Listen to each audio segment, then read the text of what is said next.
नमस्ते मित्रों, आपका स्वागत है स्टोरीज 24/9 में। काम वासना का महत्व और उसे नियंत्रित करने के उपाय एक व्यापक और महत्वपूर्ण विषय है।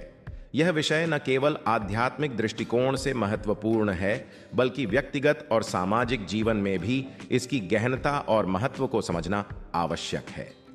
सनातन धर्म, जिसे हिंदू धर्म के नाम से भी जाना जाता है, इस विषय पर विस्तृत दृष्टिकोण प्रस्तुत करता है। काम वासना, काम का शाब्दिक अर्थ है इच्छा, विशेष रूप से शारीरिक या यौन इच्छा। यह मनुष्य के जीवन का एक प्राकृतिक और अनिवार्य अंग है जो सृष्टि की प्रक्रिया में महत्वपूर्ण भूमिका निभाता है। लेकिन जब यह अनियंत्रित और अत्यधिक हो जाती है तो यह व्यक्ति के मानसिक, शारीरिक और आध्यात्मिक स्वास्थ्य पर नकारात्मक प्रभाव डाल सकती है। सनातन धर्म में काम वासना को पंच महाभूतों काम, क्रोध, लोभ, मोह, अहंकार में से एक माना गया है, जिनका संयम और नियंत्रण आत्मिक उन्नति के लिए आवश्यक है। सनातन धर्म ने काम वासना को नियंत्रित करने के लिए विभिन्न उपाय और सिद्धांत सुझाए हैं। इनमें से प्रमुख उपायों का विवरण नीचे दिया गया है। पहला, योग और ध्यान। योग और ध्यान का अभ्यास काम वासना को नियंत्रित करने में अत्यंत प्रभावी माना जाता है। योग के विभिन्न आसनों और प्राणायाम के माध्यम से मानसिक शांति और आत्मनियंत्रण प्राप्त किया जा सकता है। ध्यान के माध्यम से मन को स्थिर और एकाग्र करना संभव होता है, जिससे अनावश्यक इच्छाओं पर नियंत्रण प्राप्त किया जा सकता है। योग की विभिन्न विधाएं जैसे हठ योग, राजयोग और भक्ति योग व्यक्ति को आत्म संयम की दिशा में मार्गदर्शन करती है।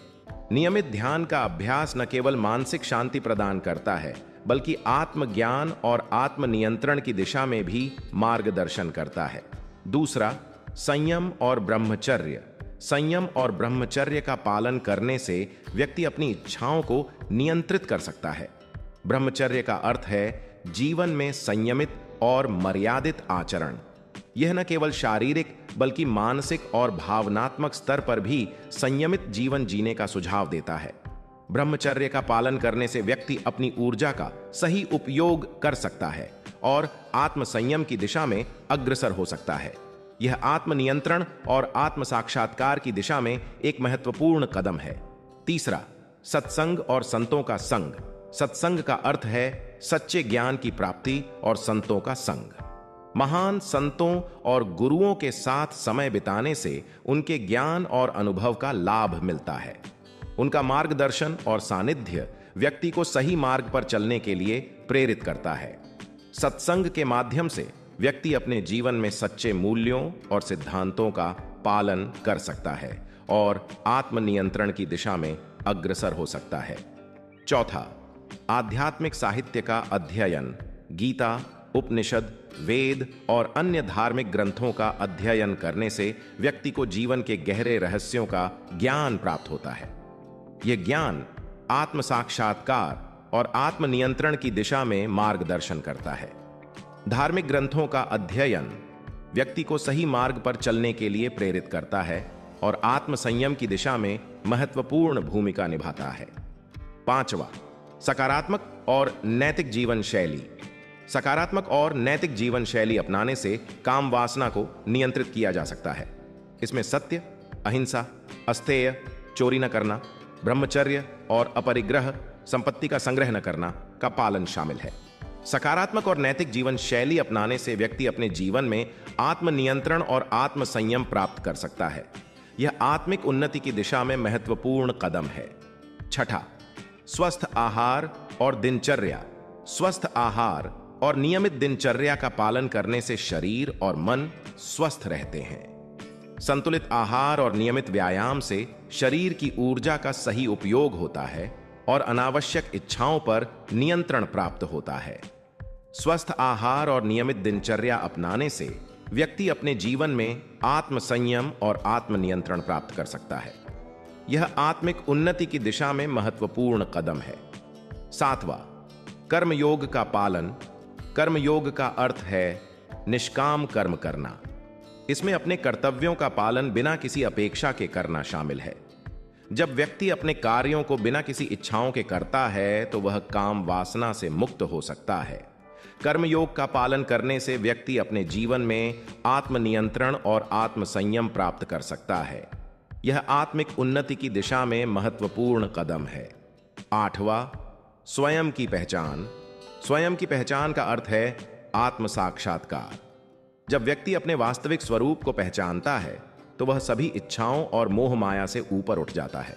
यह स्थिति आत्म साक्षात्कार और आत्मनियंत्रण की सर्वोच्च अवस्था है।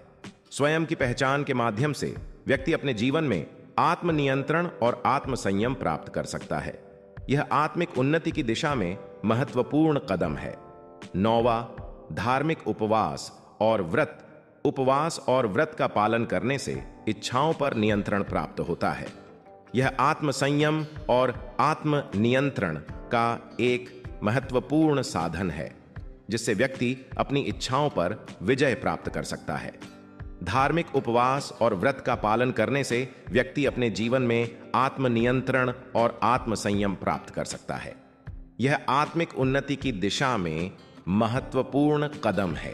काम वासना को नियंत्रित करना एक कठिन लेकिन आवश्यक प्रक्रिया है। सनातन धर्म ने इसके लिए विभिन्न उपाय सुझाए हैं, जिनमें योग और ध्यान, संयम और ब्रह्मचर्य, सत्संग, धार्मिक ग्रंथों का अध्ययन, सकारात्मक जीवन शैली, स्वस्थ आहार, कर्मयोग, आत्म साक्षात्कार और उपवास शामिल हैं। इन उपायों का पालन करके व्यक्ति अपनी इच्छाओं पर नियंत्रण प्राप्त कर सकता है और आत्मिक उन्नति की दिशा में अग्रसर हो सकता है। यह प्रेरणादायक विचार और उपाय हमें यह सिखाते हैं कि आत्म संयम और आत्मनियंत्रण के माध्यम से हम अपने जीवन को उच्चतम स्तर पर ले जा सकते हैं और सच्ची खुशी और शांति प्राप्त कर सकते हैं। काम वासना को नियंत्रित करने के इन उपायों का पालन करके व्यक्ति न केवल अपने जीवन को सुधार सकता है, बल्कि समाज और संपूर्ण मानवता के लिए भी सकारात्मक योगदान दे सकता है। काम वासना का नियंत्रित करना केवल व्यक्तिगत लाभ नहीं है, बल्कि यह सामाजिक और आध्यात्मिक उन्नति की दिशा में भी महत्वपूर्ण कदम है। यह हमें सिखाता है कि आत्म संयम और आत्मनियंत्रण के माध्यम से हम अपने जीवन को उच्चतम स्तर पर ले जा सकते हैं और सच्ची खुशी और शांति प्राप्त कर सकते हैं। धन्यवाद।